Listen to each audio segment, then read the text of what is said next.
YCP హయాంలో తిరుమల లడ్డూ కల్తీకి ప్రాయశ్చిత్తంగా సామూహిక ముడుపు కట్టాలని రాష్ట్ర ప్రజలకు సాధు పరిషత్ అధ్యక్షుడు శ్రీనివాసన్న సరస్వతి పిలుపునిచ్చారు. రేపు విజయవాడలో జరిగే సాధువుల సమావేశంలో తేదీ సమయం ప్రకటిస్తామన్నారు. వైసీపీ నేతలు కూడా పాపానికి ప్రాయశ్చిత్తం చేసుకోవాలన్నారు.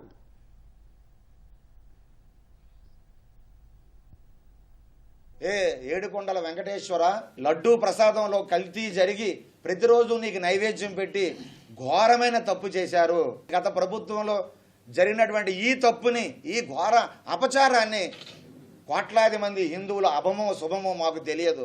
ఆ ఆగ్రహాన్ని మా మీద మీరు దయచేసి ఆగ్రహాన్ని చూపించవద్దు. మా ప్రజలని, రాష్ట్రాన్ని సుభిక్షంగా మీరు ఆశీర్వాదం చేయండి.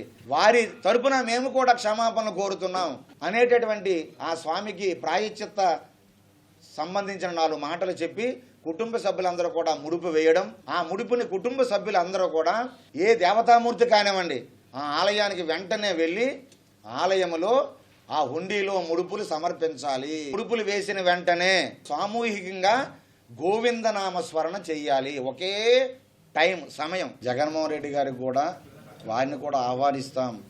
వారు హిందుత్వం మీద ఏమైనా విశ్వాసం ఉంటే, వెంకటేశ్వర స్వామి మీద ఏమైనా పవిత్రమైన భావన ఉంటే ఖచ్చితంగా వారు వస్తారని ఆశాభావంతో ఉన్నాం. మేము మీడియా ముఖంగా మరి జగన్మోహన్ రెడ్డి గారిని కూడా, వారి దంపతులు కూడా మేము పిలుస్తున్నాం.